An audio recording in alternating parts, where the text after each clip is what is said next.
I'm getting ready to get going here. I'm going to work today. Yay. So we are in Genesis chapter 2, and this is one of my favorite things and probably one of the more valuable things that I've learned in my spiritual journey. And we're going to look at the beginning of the second chapter and the very last thing that God does in the 7 days. Now, we've already spoken about this being a book that is about a relationship between a loving God and the pinnacle of his creation, us, and his desire to be in a relationship with us. And it's not a science book or a history book, so we're not concerned about, not as concerned about those kinds of things. It's about a spiritual relationship.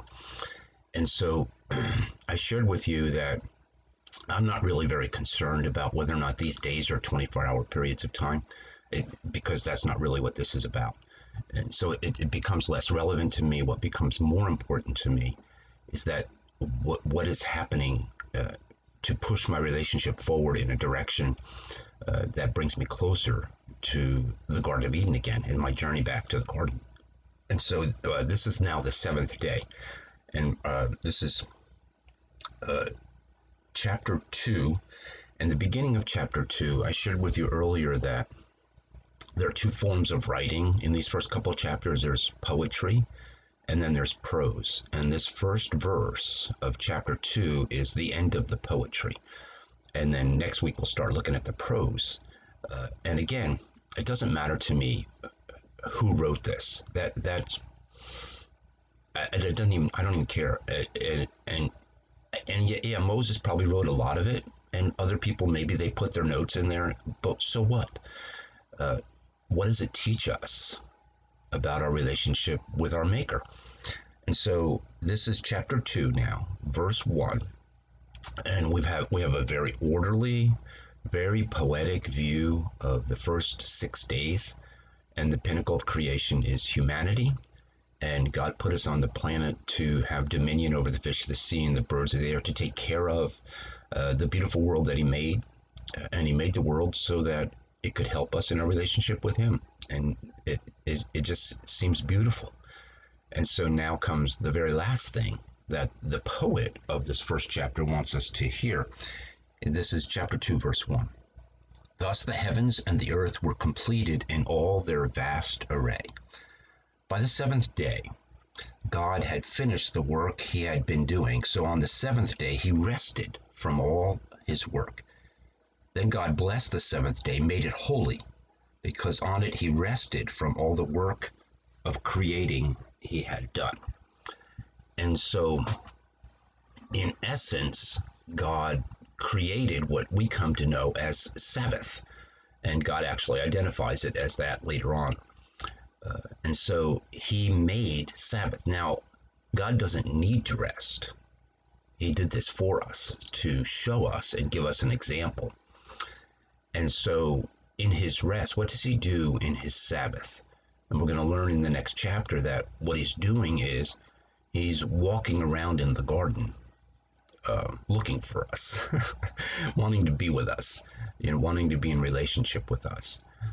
And, because we're so linear minded in our chronology, we have this propensity to take the day and make the day holy.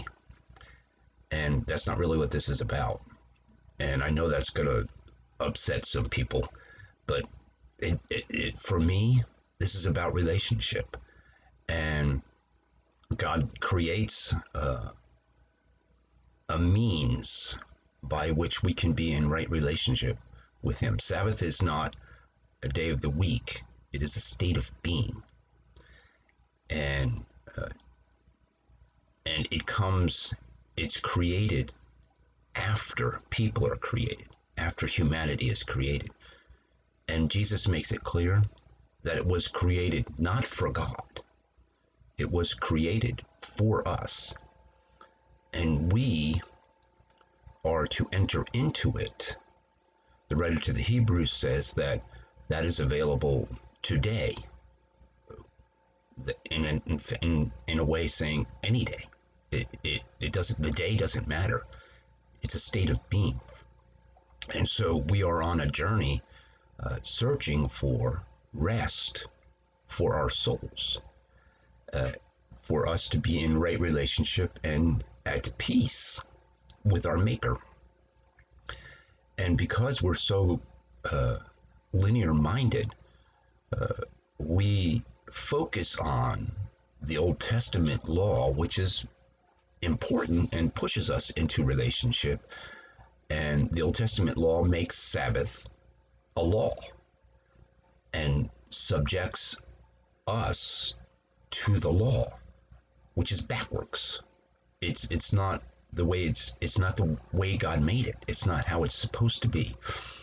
Sabbath is our goal, but it is not our custodian. We are not subject to it. It is a gift which we open. And so my journey back to Eden, which is what the whole story is about, is really a journey into right relationship.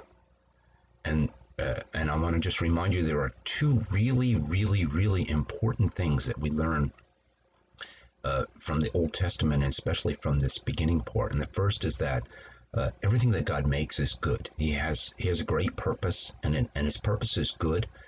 And whenever we feel things are chaotic or out of order or in disorder, God's not to blame for that. And our responsibility is to bring order and goodness back into a sinful world. That's what God's people do. And the second thing that we learn is God is holy, and we are called to be holy. And so in our journey back to Eden, we are really sorting through how to rid ourselves of that which is unholy, leaving room to be filled with that which is holy, so that we can be at peace with our created purpose and walk with our Maker. And that's really what the creation story teaches us and what it's about. And so here now we have the creation of Sabbath, and the purpose of Sabbath is to bring our souls to rest. St. Augustine said that we are created in such a way that our soul will not find rest until it rests in the Maker. And that's exactly what Sabbath is about, is finding a way to be at peace. So I'm getting ready to drive to work now.